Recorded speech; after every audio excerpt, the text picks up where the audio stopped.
నమస్కారం 95 న్యూస్ కి స్వాగతం. ముందుగా ముఖ్యాంశాలు.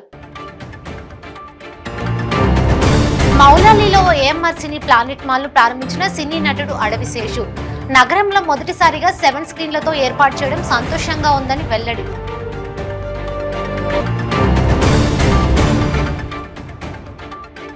విశాఖలో జనసేన వీర మహిళల నిరసన. పర్యాటక రంగంపై మంత్రి రోజా శ్వేతపత్రాన్ని విడుదల చేయాలని డిమాండ్. విశాఖలో ఏర్పాటు కానున్న వైసీపీ నూతన కార్యాలయానికి శంకుస్థాపన చేసిన ఏపీ మంత్రులు. వైఎస్ఆర్ ఆశయాలతో పార్టీని ముందుకు తీసుకువెళ్లాలని కార్యకర్తలకు పిలుపు. ఇక వివరాల్లోకి వెళ్తే ఒకేసారి 7 స్క్రీన్లు ప్రారంభించడం సంతోషంగా ఉందని ప్రముఖ సినీ యాక్టర్ అడవిశేషు అన్నారు. హైదరాబాద్ మౌలాలీలోని ఏఎంఆర్ సినీ ప్లానెట్ మాల్ ను ప్రారంభించారు శేషు. అనంతరం భారతీయ విశ్లేషకులు కోమల్ నహతాతో చీట్ చాట్ చేశారు. అనంతరం అడవిశేషు మీడియాతో మాట్లాడుతూ 2022 సంవత్సరం చాలా హిట్లు ఇచ్చిందన్నారు. మౌలాలీలో ప్రారంభమైన ఏఎంఆర్ మల్టీప్లెక్స్ సినీ మాల్ ప్రారంభించడం, ఏఎంఆర్ మల్టీప్లెక్స్ లో 7 స్క్రీన్లు ఏర్పాటు చేయడం సంతోషంగా ఉందన్నారు. Sort of luxurious auditorium. Happy here to launch the multiplex and వాళ్ళు నేను లాంచ్ చేస్తానికి ఆల్ 7 స్క్రీన్స్ మీద మన సినిమానే వేశారు. So very happy. రేపు 9,000 మంది వచ్చి హిట్ 2 చూస్తున్నట్టు మన ఆర్ట్ అంతమంది ఎంజాయ్ చేస్తుంటే అంతకన్నా ఇంకేం కావాలి మనకి. అంటే మీకు బేసిక్గా ఏది నచ్చింది సార్? అంటే స్క్రీన్సా లేకపోతే అంబియన్స్? ఐ థింక్ అంటే ప్రీమియం ఫీలింగ్. అంటే ఈ మధ్యన ఏమైందంటే థియేటర్కి వెళ్ళడం కూడా ఒక డెస్టినేషన్. మన వాళ్ళు ఏంటి ఇప్పుడు దుర్గం చెరువు బ్రిడ్జ్ మీద వెళ్ళి ఫోటోలు దిగుతారు కదా. సో అలా కూడా మల్టీప్లెక్స్ కూడా వచ్చి ఫోటోలు దిగుతున్నారు. సో ఆ అంబియన్స్ ఉంటే కానీ ప్రజలకి ఫీలింగ్ రావట్లేదు సినిమాకి వెళ్ళామని. సో ఐ థింక్ ఆ ఫీలింగ్ ఇమ్మీడియట్గా నాకు వచ్చింది. So I was very happy to see. So hit 2 ఇంత పెద్ద హిట్ అయింది. సో ఎలా ఎంజాయ్ చేస్తున్నారు సక్సెస్? తిరిగి ఎలిసిపోయారు, ఎంజాయ్ చేస్తారు. నాన్నగారేమో నిద్రపోవాలని చెప్పారు. So looking forward to sleeping. So అందరూ హిట్ 2 తర్వాత హిట్ 3 ఎప్పుడు అంటున్నారు. అండ్ మీరు యాక్ట్ చేస్తారా లేకపోతే విశ్వక్ గారు ఉంటారా? యాక్చువల్గా హిట్ 3లో మెయిన్ హీరో నాని, అర్జున్ సర్కార్ అని హిట్ 2 క్లైమాక్స్లో మేము అనౌన్స్ చేస్తాం. 2 వీక్స్ తర్వాత స్పాయిలర్ కాదనుకుంటున్నాను. నాని గారు చేస్తున్నారు కాబట్టి మీరు అండ్ విశ్వక్ గారు కలిసి ప్రొడ్యూస్ చేస్తారా ఏంటి? లేదు, బట్ ఐ థింక్ నేను Vishwak we might have appearances. ఇంకా తెలీదు, శైలేష్ స్క్రిప్ట్ రాయాలి. సో ఇంకోటి గూఢాచారి 2 ఎప్పుడండి? వెయిటింగ్ చాలా మంది. న్యూ ఇయర్స్ అయిపోయిన తర్వాత G2 రాయడం మొదలు పెడతాం and will be announcing it. మొత్తం ఆల్ ఇండియా అనౌన్స్ చేయబోతాం. సో 2022 అందరికంటే ఎక్కువగా మీకే కలిసి వచ్చింది, మేజర్ హిట్ అయింది. అవును, అంటే ఇందాక నేను స్టేజ్లో అన్నట్టు రిలీజింగ్ ముందు హిట్ 2 రిలీజ్ ముందు అడిగారు ఏంటి ఏమనిపిస్తారు సరదాగా అనమాట. 2022 మనకి మేజర్ హిట్ అవ్వాలి అని కోరుకుంటున్నాను. సో 2 సినిమా టైటిల్స్ కలిసి వచ్చాయి. సో ఇంకేమైనా ఉన్నాయా సార్ ప్లానింగ్లో? ఒక ఆస్కర్ నామినేటెడ్ ఫిల్మ్ రీమేక్ చేస్తున్నాం. ఒరిజినల్ హాలీవుడ్ స్టూడియో ప్రొడ్యూస్ చేస్తున్నారు. అది హిందీ అండ్ తెలుగులో చేయబోతున్నాం. సో అది కూడా అనౌన్స్ చేస్తాం. Thank you so much sir. Thank you అండి. Thank you. విశాఖలో జనసేన వీర మహిళలు నిరసనకు దిగారు. జనసేన అధినేత ప్రచారం రథ వారాహి పట్ల వైసీపీ నేత అనుచిత వ్యాఖ్యలకు నిరసనగా గాంధీ విగ్రహం వద్ద నిరసన వ్యక్తం చేశారు. వరాహి పేరు చెబితేనే వైసీపీ నేతలో వణుకు పుడుతుందని, గతంలో రాజకీయ పార్టీలు అధికారంలోకి రావడానికి ప్రచార రథాలు దోహదపడ్డాయని, ఇప్పుడు కూడా జనసేన అధికారంలోకి వచ్చేందుకు ఈ వరాహి రథం ఉపయోగపడుతుందని జనసేన నేత ఉషా కిరణ్ అన్నారు. మంత్రి రోజా తన శాఖపరమైన అంశాలను పక్కన పెట్టి కేవలం పవన్ కళ్యాణ్ పై విమర్శలు చేయడమే పనిగా పెట్టుకున్నారని, తన శాఖ ద్వారా పర్యాటక రంగాన్ని అభివృద్ధి చేస్తే దానిపై శ్వేతపత్రాన్ని విడుదల చేయాలని డిమాండ్ చేశారు.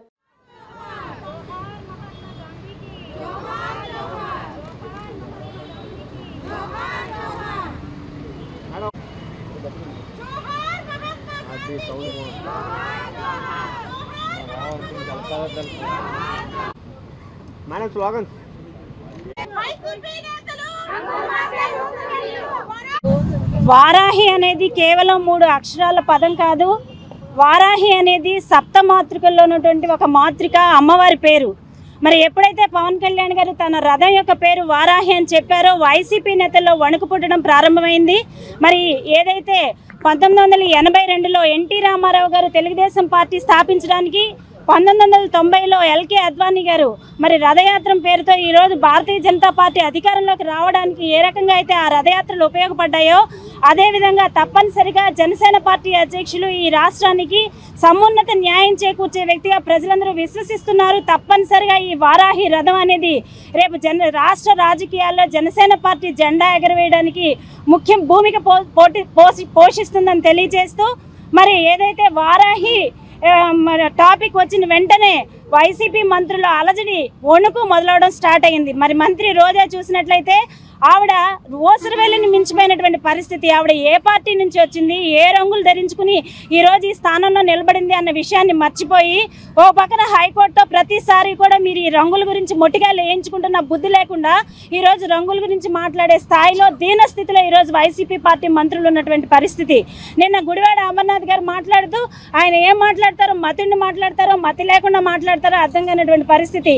పవన్ కళ్యాణ్ గారు సంస్కారవంతంగా చేతులు కట్టుకుంటే ఆయన వచ్చి నాతో ఫోటో దిగాడని ఆ రోజు మతి స్థిమితం లేకుండా మాట్లాడినటువంటి పరిస్థితి. మరి నిన్న మరి మరొకసారి ఎప్పుడైతే పవన్ కళ్యాణ్ గారి పేరు జపిస్తేనే అక్కడ నాకు మార్కులు పడతాయని మీరు అనుకుంటే మీకు తప్పనిసరిగా ఈ రాష్ట్ర ప్రజలందరూ కూడా 0 మార్కులు వేస్తారని మరొకసారి తెలియజేస్తూ, ఒక పక్కన జగన్మోహన్ రెడ్డి గారు తండ్రి గారి పేరు తీసేస్తే ఈరోజు అమర్నాథ్ గారు వాళ్ళ తండ్రి గారి పేరు తీసేస్తున్నటువంటి పరిస్థితి. మరి ఏదైతే వారాహి అనే వాహనం వల్ల తప్పనిసరిగా జనసేన పార్టీ అధికారంలోకి వస్తుంది.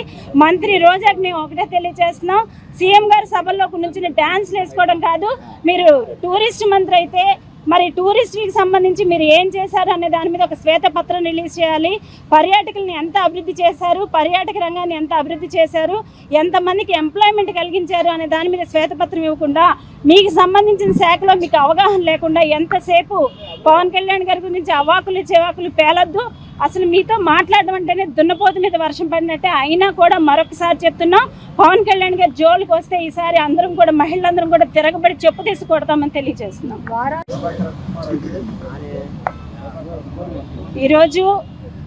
ఈరోజు పవన్ కళ్యాణ్ గారు భ్రమలో ఉన్నారో, పవన్ కళ్యాణ్ గారిని చూస్తే మీలో వణుకు వస్తుందో రాష్ట్రంలో ఉన్నటువంటి ప్రజలందరూ కూడా గమనిస్తూనే ఉన్నారు. ఒక వెహికల్ తెలంగాణ రాష్ట్రం, అదేమి అమెరికా నుంచి మేము ఎక్స్పోర్ట్ చేసుకోలేదు ఈ వెహికల్ని. తెలంగాణ రాష్ట్రంలో మరి వాహనాలకు సంబంధించినటువంటి అన్ని పరిమితులతో మేము ఒక వెహికల్ని తెచ్చుకుంటే మీరు తెలంగాణలో ఉన్నటువంటి కేసీఆర్ని కేటీఆర్ని ఎత్తేవా చేసే విధంగా లేదా గుడ్డోళ్ళలాగా మీకే కళ్ళు కనిపిస్తున్నట్లుగా మీరు మాట్లాడే విధానం చూస్తుంటే, మిమ్మల్ని చూస్తుంటే జాలేస్తున్నటువంటి పరిస్థితి. జనసేన పార్టీ తరఫున మేము ఒకటే అడుగుతున్నాం, మరి తెలంగాణ రిజిస్ట్రేషన్ ఉన్నటువంటి వెహికల్ని ఏపీలోకి అలౌ చేయను అంటే మరి మీ మంత్రులు మీకు సంబంధించినటువంటి వాళ్ళందరూ కూడా తెలంగాణ రిజిస్ట్రేషన్తోనే వెహికల్ నడుపుతున్నారే, ఆ వెహికల్స్ అన్ని కూడా తీయించే ధైర్యం ధైర్యం మీకుందా అని మేము అడుగుతున్నాం. పవన్ కళ్యాణ్ గారిని చూసి ఉలికిపడి వణికి భయపడి మీ ఎగ్జిస్టెన్స్ కాపాడుకోవడం కోసం మీ మంత్రి గారి మీ సీఎం గారి దగ్గర మార్కులు కొట్టేయడం కోసం చేసే ప్రయత్నం తెప్పించి ప్రజలందరూ కూడా రంగుల గురించి కూడా మీరు మాట్లాడుతుంటే ప్రజలందరూ కూడా మిమ్మల్ని చూసి అసహించుకుంటున్నటువంటి పరిస్థితి. విశాఖ ఎండాడ లా కాలేజ్ సమీపంలో ఏర్పాటు కానున్న వైసీపీ నూతన కార్యాలయానికి శంకుస్థాపన అట్టహాసంగా జరిగింది. ఈ కార్యక్రమంలో regional coordinator Y V Subba Reddy, IT మంత్రి గుడివాడ అమర్నాథ్, వైద్య శాఖ మంత్రి విడుదల రజని, పార్టీ నాయకులు పాల్గొన్నారు. మంత్రి అమర్నాథ్ మాట్లాడుతూ ఇది జిల్లా కార్యాలయం కాకుండా రాష్ట్ర కార్యాలయంగా తీర్చిదిద్దాలని అన్నారు. ఆరోగ్య శాఖ మంత్రి రజని మాట్లాడుతూ ముఖ్యమంత్రి ఆదేశాల మేరకు ఈ పార్టీ కార్యాలయం శంకుస్థాపన చేశామని, వైఎస్ఆర్ ఆశయాలతో పార్టీని ముందుకు తీసుకువెళ్లాలని, రానున్న రోజుల్లో పార్టీని మరింత పటిష్టం చేసి 2024లో గెలిపించుకోవాలని అన్నారు. పార్టీ ఆవిర్భావం తర్వాత దాదాపు 11 సంవత్సరాలు పూర్తయి 12వ సంవత్సరంలో ఉన్నాం. అనేక పార్టీ కార్యాలయాలు మొట్టమొదట్లో సోదరులు వంశీకృష్ణ శ్రీనివాస్ గారి సారథ్యంలో ఆ రోజు మద్దిలపాలెంలో కార్యాలయం, తర్వాత నేను పార్టీ అధ్యక్షుడిగా ఉన్నప్పుడు జగదాంబలో, తర్వాత ఇప్పుడు నడుస్తున్నటువంటి కార్యాలయం మద్దిలపాలెంలో, ఇలా అనేక టెంపరీ కార్యాలయాలను నిర్మాణం చేసుకునో లేదా టెంపరీ కార్యాలయాల్ని మనం లీజుకి తీసుకునో నడిపించినటువంటి సందర్భంలో ఈరోజు సహజంగా గృహప్రవేశం ఒక ఇల్లు నిర్మాణం చేసుకునేటువంటి సందర్భంలో శంకుస్థాపన చేసుకుంటే ఆ కుటుంబం మాత్రమే. కానీ ఈరోజు పార్టీ కార్యాలయం అంటే ఇది జగన్మోహన్ రెడ్డి గారి కుటుంబం, ఈ రాష్ట్రంలో ఉన్నటువంటి కోట్లాది మంది వైఎస్ఆర్ కాంగ్రెస్ పార్టీ కార్యకర్తలకు సంబంధించినటువంటి ఒక గొప్ప కార్యక్రమాన్ని ఈరోజు మనం చేసుకుంటా ఉన్నాం. అది కూడా పెద్దలు వైవి సుబ్బారెడ్డి గారి చేతుల మీదుగా ఈరోజు విశాఖపట్నం, ఇప్పుడే పెద్దలు అవంతి శ్రీనివాస్ గారు చెప్పినట్టు ఇది కేవలం విశాఖపట్నం జిల్లాకి సంబంధించినటువంటి కార్యాలయం కాదు, రానున్నటువంటి కాలంలో వచ్చే సంవత్సరం ఈ సమయానికి ఇది రాష్ట్ర కార్యాలయంగా అవతరించబోతా ఉంది అన్నటువంటి విషయంలో ఏ రకమైనటువంటి సందేహం లేదు. బహుశా పెద్ద కార్యాలయం ఇంకా నిర్మాణం చేసుకుని ఇంకో దగ్గర రాష్ట్ర కార్యాలయం నిర్మాణం చేసుకున్నప్పటికీ ఇదే మనకి రానున్నటువంటి కాలంలో ఒక మంచి కార్యాలయంగా పార్టీకి సంబంధించినటువంటి కార్యకర్తలకి పార్టీని నమ్ముకొని ఉన్నటువంటి అభిమానులకి వారికి ఏ సమస్య వచ్చినా ఏ ఇబ్బంది వచ్చినా ఎక్కడికి వెళ్ళాలనేటువంటి ఆలోచన వచ్చినప్పుడు ఈరోజు విశాఖపట్నం జిల్లాలో ఉన్నటువంటి విశాఖపట్నం జిల్లా వైఎస్ఆర్ కాంగ్రెస్ పార్టీ నాయకులకు కార్యకర్తలకు ఇదే మన సొంతిల్లు అనేటుకున్నటువంటి విధంగా ఈ కార్యాలయం అవతరించబోతా ఉంది అనేటువంటి విషయంలో ఏ రకమైనటువంటి సందేహం లేదు. అన్ని రకాలుగా కూడా ఈరోజు అన్ని అనుమతులతో ముఖ్యమంత్రి గారి తాలూకా ఆదేశాల మేరకు అన్ని రాష్ట్రంలో ఉన్నటువంటి 26 జిల్లాల్లో కూడా ఒకేసారి శంకుస్థాపన కార్యక్రమం గౌరవ ముఖ్యమంత్రి జగన్మోహన్ రెడ్డి గారి చేతుల మీదుగా చేయాలని చెప్పి ఆలోచన చేసినప్పటికీ కొన్ని ఇబ్బందులు ఉన్నటువంటి తరుణంలో ఎక్కడికక్కడ ముందుగానే కార్యాలయాలు శంకుస్థాపన ప్రారంభించండి, నిర్మాణాలు ప్రారంభించండి అని చెప్పి ముఖ్యమంత్రి గారు ఆదేశించడం, మరి అందులో భాగంగా ఈరోజు విశాఖపట్నంలో మనం ఈ కార్యక్రమాన్ని చేసుకోవడం చాలా సంతోషంగా ఉంది. తప్పకుండా అందరం కూడా బాధ్యత తీసుకోవాలి. ఇది కార్యాలయం నిర్మాణం కేవలం 2 మాసాల్లోనే మొదటి స్లాబ్ పూర్తి చేసి ఇది ప్రారంభోత్సవం చేసుకోవాలనేటువంటి ఆదేశాలు గౌరవ సుబ్బారెడ్డి గారు ఇప్పటికే ఇవ్వడం జరిగింది. పెద్దలు రమేష్ బాబు గారు దగ్గరుండి ఈ కోఆర్డినేట్ చేసుకుని త్వరగా పూర్తి చేసుకొని డెఫినెట్గా ఉగాది నాటికల్లా ఇక్కడ కార్యాలయం ప్రారంభోత్సవం చేసుకునేటువంటి కార్యక్రమం చేసుకోవాలని చెప్పి అందరినీ కూడా మనందరం కూడా, ఎందుకంటే ఇటువైపు వచ్చినప్పుడు మన ఇల్లు నిర్మాణం చేసుకుంటే ఏ రకంగా ఎప్పటికప్పుడు 10 రోజులకో 15 రోజులకో మనం వెళ్ళి చూసుకుంటామో ప్రతి ఒక్కరి బాధ్యత ఇది.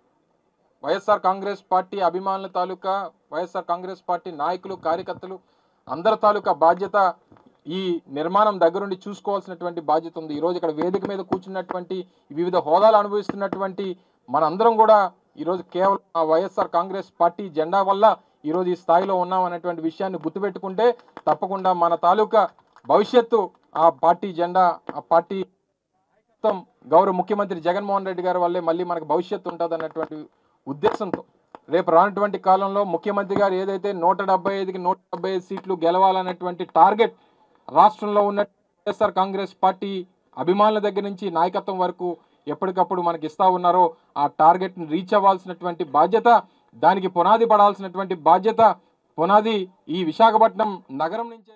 ప్లాస్టిక్ సర్జరీ చేసుకున్నంత మాత్రాన సీఎం కేసీఆర్ డిఎన్ఏ మారదని టీపీసీసీ అధ్యక్షుడు రేవంత్ రెడ్డి అన్నారు. ప్రధాని మోదీ కేసీఆర్ తెలంగాణ ప్రజలు మోసం చేస్తున్నారని దుయ్యబట్టారు. తెలంగాణలో మీడియాను కేసీఆర్ కొనుగోలు చేశారని విమర్శించారు. కేసీఆర్ కు లిక్కర్ అంటే చాలా ఇష్టమని ఎద్దేవా చేశారు. తెలంగాణలో లిక్కర్ ఆదాయం 36,000 కోట్లకు తీసుకెళ్లారని, అందుకు ఇప్పుడు ఢిల్లీ లిక్కర్ స్కామ్ లో ఆరోపణలు వచ్చాయని తెలిపారు. కాంగ్రెస్ వైఖరి యాంటీ టీఆర్ఎస్, యాంటీ కేసీఆర్ అని రేవంత్ రెడ్డి స్పష్టం చేశారు. పార్టీ పేరు మారినంత మాత్రాన కేసీఆర్ మారినట్లు కాదన్నారు. నోటీసులు లేకుండా పోలీసులు కాంగ్రెస్ వార్ రూమ్ పై దాడి చేశారని, పార్లమెంట్ లోనూ కాంగ్రెస్ వార్ రూమ్ పై దాడి అంశం చర్చకు తెస్తామని రేవంత్ రెడ్డి ప్రకటించారు. क्योंकि केसीआर को बहुत बड़ा प्यारा चीज है लिकर, सबको जानकारी है तेलंगाना में लोगों को, और इसीलिए उसमें जब तेलंगाना सरकार बना था, तेलंगाना सरकार के income 10,500 crores on liquor income. Today the income is increased 36,000 crores. मतलब it has been increased like anything. अभी तेलंगाना से लेकर दिल्ली तक पहुंच गए लिकर बिजनेस या इन्वेस्टमेंट. इसीलिए हम सीधा हम ही बोल रहे हैं. हमारे कांग्रेस वार रूम में सोशल मीडिया पोस्टिंग नहीं, कांग्रेस पार्टी हम जिम्मेदारी से पीसीसी अध्यक्ष और पार्लियामेंट मेंबर होते हुए मैं सीधा आरोप लगा रहा हूं केसीआर के ऊपर. अब की बार अगर केसीआर को मौका मिले तो लिकर सरकार बनेगा, या तेलंगाना में या देश में. तो इसमें हम सीधा आरोप लगा रहे केसीआर के खिलाफ. सोशल मीडिया में एक पोस्टिंग से सरकार गिराने के, उसमें इल्जाम ऐसे है कि पुलिस ये मीडिया को लीक दे रहा है कि सरकार गिराने के लिए कुछ कॉन्स्पिरेसी चल रहा है, इसीलिए हम लोग हमला किए.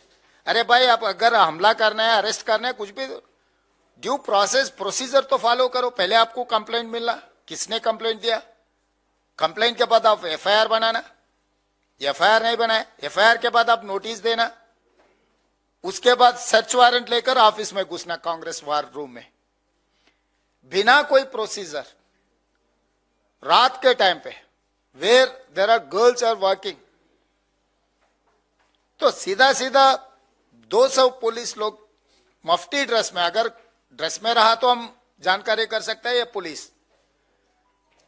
Without dress they are entered into the Congress war room वहां पर हमारे former minister, former MPs, Congress नेतागण वहां पर गए, सबको पुलिस ने उठाए। तो ये बीआरएस का मतलब, पहले सुनता था हम लोग बिहार में लोग को उठा के लेकर जाते, तो बीआरएस का मतलब बिहार राष्ट्र समिति बनाना चाह रहे तेलंगाना में, हमें तो पता नहीं। ये तरीका हर केस कांग्रेस पार्टी और कार्यकर्ता बर्दाश्त नहीं करेगा।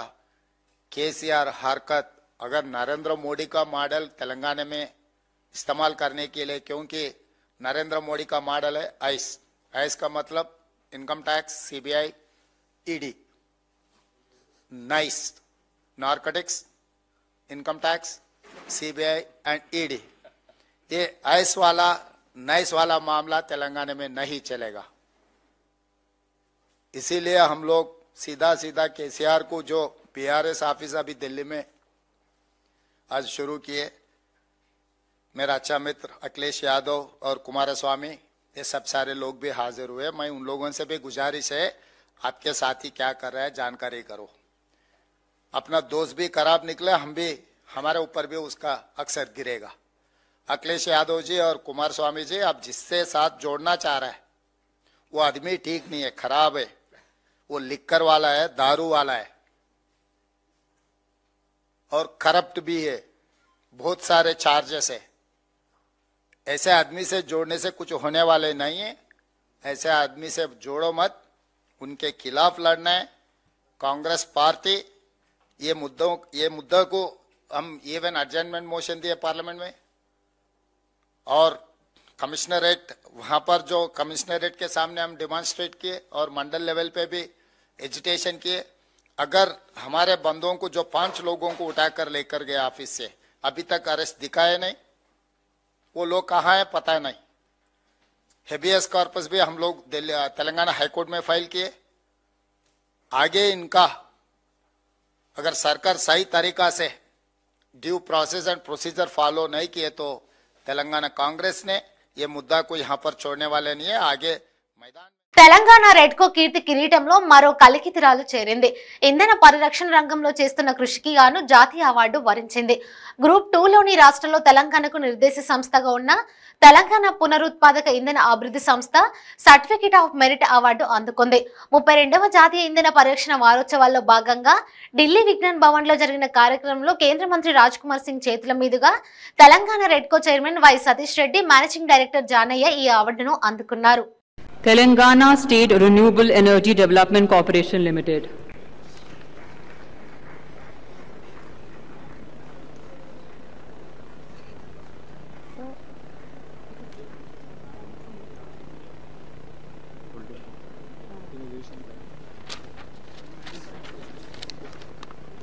సింహాచలం దేవస్థానం ట్రస్ట్ బోర్డు సభ్యుల సమావేశం వాడివేడిగా జరిగింది.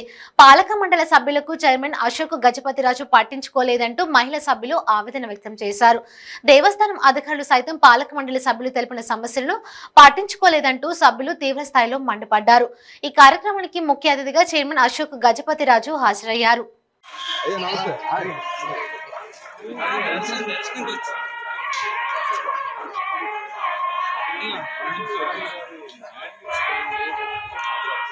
నరసింహస్వామి ట్రస్ట్ బోర్డు సమావేశం జరిగింది. ఈ సమావేశంలో కీలకంగా ప్రతిదీ కూడా డెవలప్మెంట్ ఇష్యూలో మేము ఎప్పుడు వ్యతిరేకం కాదు. కీలకంగా ఏంటంటే కావాలని చెప్పని ల్యాండ్స్ ఏదైతే ఉన్నాయో ల్యాండ్ సంబంధించిన సబ్జెక్ట్ మీద మెయిన్ ఎజెండాగా పెట్టడం జరిగింది. ల్యాండ్స్ ఎజెండా మీద చైర్మన్ గారు కావాలని చెప్పి తప్పుడడుగు వేస్తూ ఇబ్బంది పెడుతున్నారు. ఈ ల్యాండ్స్ ఆక్యుపేషన్లో కూడా ఈ మన ఎవరైతే ఉన్నారో దేవస్థానం సిబ్బంది పాత్ర కూడా ఉంది.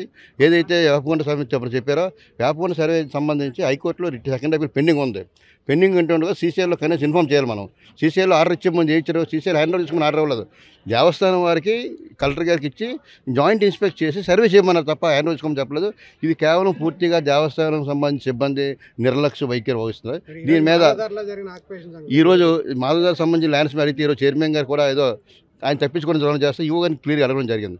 మీరు ల్యాండ్స్ అసలు సంవత్సరం దేవస్థానం సమయం ఎంత ల్యాండ్లు ఉంది, ఎంత అక్రమాలు జరిగింది, అక్రమాలు జరిగితే అక్రమాలు మీరు తీసుకున్న చర్యలు ఉన్నాయి, దానికి ఎంతమంది సిబ్బంది ఉన్నారు, ఎంత కోట్ల రూపాయలు ఖర్చు పెడుతున్నారు, ఈ సిబ్బందిలో ఏం పని చేస్తారు, వాటి సంబంధించి పూర్తి వివరాలు పెట్టమని చెప్తే రేపు 16వ తారీఖు డేట్ ఇవ్వడం జరిగింది. ఈ ల్యాండ్ సంబంధించి పూర్తిగా డిస్కస్ చేస్తామని చెప్పి అన్నారు. ఎందుకంటే ఇప్పుడు చైర్మన్ గారు కూడా చెప్పడం జరిగింది. ఆయన ఏమో శుభ్రంగా రాజుగారు కదా, విజయనగరం రాజుగారు బంగాళాలు ఉంటారు, పేదవాళ్ళు ఇల్లు కట్టుకుంటే కూల్చేస్తున్నారు. అట్టడు పేదవారు 50-60 గజాల లోపు కట్టుకుంటే పైపు లైన్ వేసినారు కూడా వస్తారు, బాత్రూమ్ కొట్టినారు కూడా వస్తారు. ఏమంటే చైర్మన్ గారు నడితే చైర్మన్ గారు చెప్పం మీరు బంగ్లాలు ఉన్నారు, మీ బంగ్లాలు ఉంటే మీరు బాగా పేదవాళ్ళు కూడా పరిసర ప్రాంతంలో సంవత్సరం పంచగ్రామ సంబంధించి ప్రజలు చాలా ఇబ్బంది పడతారు. వీటికి సంబంధించి ఇమ్మీడియట్ తెలుసమని చెప్తే దానికి యువ గారు ఏమన్నా 16 మళ్ళీ వచ్చి కూర్చొని దాన్ని సపరేట్గా ల్యాండ్ ఇష్యూ సపరేట్ డిస్కస్ చేస్తామని చెప్పడం జరిగింది. అలాగే మరొకటి ఏంటంటే అవుట్ సోర్సింగ్ సిబ్బంది చాలామంది అవకతవకలు జరుగుతున్నాయి. ఇందులో ప్రభుత్వ జీవో నెంబర్ 7 మొన్న రీసెంట్గా జనవరి 1 ఇవ్వడం జరిగింది. దానికి సంబంధించి క్లియర్గా ఇచ్చారు. అందులో ఇదేంటే గ్రూప్ 1 కేటగిరీ 1 కేటగిరీ 2 కేటగిరీ 3 ఇక్కడ పనిచేసిన కేటగిరీ 2 కేటగిరీ 3 ఉన్న కేటగిరీ 2 15,000 సుమా ఇవ్వాలని చెప్పంటే అది కూడా ఏం దేవస్థానం సిబ్బంది ఏం చెప్తున్నారంటే ఇది ఇన్నోమెంట్ సంబంధించి ఇది అవుట్ సోర్సింగ్ కార్పొరేషన్ సంబంధం లేదంటారు. సంబంధం ఉన్నట్టుగా మీ జీవో కాపీ ఇవ్వడం జరిగింది, దానికి లీగల్ ఓపెన్ పంపించడం జరిగింది. ఇలా ఈ సమస్యల మీద చాలా సమస్యలు ఉన్నాయి. దేవస్థానంలో మీరు చెప్తున్నట్టుగా అక్రమాలే జరుగుతున్నాయి, వాటి మీద పూర్తి స్థాయి విషయాన్ని జరిపించాలని చెప్పడం జరిగింది. ఈ బోర్డు అంతా కూడా అంత సమిష్టిగా అంతా కలిపి చేస్తున్నాం. ఒక కేవలం చైర్మన్ గారి నిర్లక్ష్యం చేస్తారు.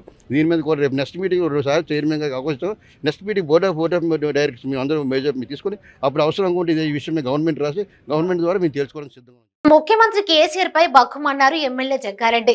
తెలంగాణ ఇచ్చిన కాంగ్రెస్ లోనే లేకుండా చేస్తారు అని అనుకోకపోవడం మా తప్పేనని ఎమ్మెల్యే జగ్గారెడ్డి అన్నారు. లిక్కర్ స్కామ్ కి మహారాణి కవిత అని, కవిత మంచి యాక్టర్ అయిందన్నారు. ఈసారి మా వారు కాంగ్రెస్ పార్టీ వారు మీద అంటే యావత్ కాంగ్రెస్ పార్టీ నాయకత్వం మీద ప్రజల మీద కూడా పడ్డట్టే. కాబట్టి 3:30కు కార్యక్రమం మళ్ళీ ప్రెస్ మీట్ పెట్టి 4 గంటలకు డీజీపీ పర్మిషన్ వస్తే ఒక కార్యాచరణ ఉంటుంది. ఆయన పర్మిషన్ రాకపోతే 4 గంటలకు డీజీపీ ఆఫీస్ ముందు ఏ రకంగా నిరసన జరపాలో కార్యాచరణ కూడా ప్రకటిస్తాం. ఏది ఏమైనా పోలీసు తీరు మార్చుకోవాలి, ముఖ్యమంత్రి తీరు మార్చుకోవాలి. అధికారం మీకు శాశ్వతం కాదు, అధికారం నీకు శాశ్వతం కాదు. అధికారం నీ చేతులు లేని రోజు పిట్టలు కొట్టుకున్నాడు కొట్టుకుంటారు మీరు. ఇది కాంగ్రెస్ పార్టీ మీకు హెచ్చరిక అనుకోండి. మీకు ఇక అధికారం ఏ చరిత్రలో కూడా పూర్తిగా బతికినంత కాలం ఏ చరిత్రలో కూడా ఏ రాజరిక పరిపాలన కూడా పూర్తి పరిపాలన ఎవరు చేయలేరు. 10 ఏళ్ళు మాక్సిమం 10 ఏళ్ళు. కానీ మీరు ఇచ్చిన ఈ మెసేజ్ ఏంటి? ఈ సాంప్రదాయాలు మీరు మమ్మల్ని కూడా పాటించమనే కదా ముఖ్యమంత్రి కేసీఆర్ గారు, డీజీపీ మహేందర్ రెడ్డి గారు, కొంత పోలీసు అధికారులారా మేము గాంధీ భవన్ నుంచి అడుగుతున్నాము. అంటే ఇది ఏ మెసేజ్ ఇస్తున్నారు, ఎలాంటి పరిపాలన చేస్తున్నారు మీరు? ప్రజా సమస్యల మీద ప్రతిపక్ష పార్టీ కాంగ్రెస్ తెలంగాణలో ఉండొద్దనే కుట్ర జరుగుతుంది. ఇది వాస్తవము. ఇది ఒక కాంగ్రెస్ అడిగదొక్కి లేకుండా కుట్ర చేసేది టీఆర్ఎస్ కాదు, బీజేపీ కూడా.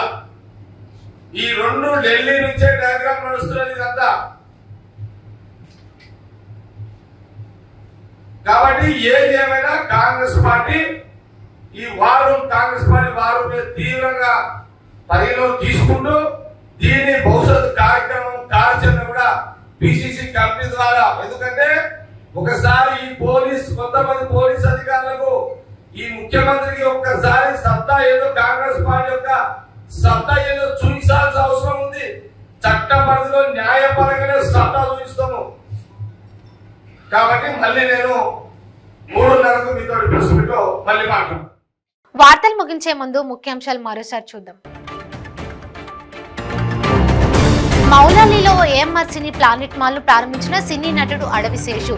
నగరంలో మొదటిసారిగా 7 స్క్రీన్లతో ఏర్పాటు చేయడం సంతోషంగా ఉందని వెల్లడి.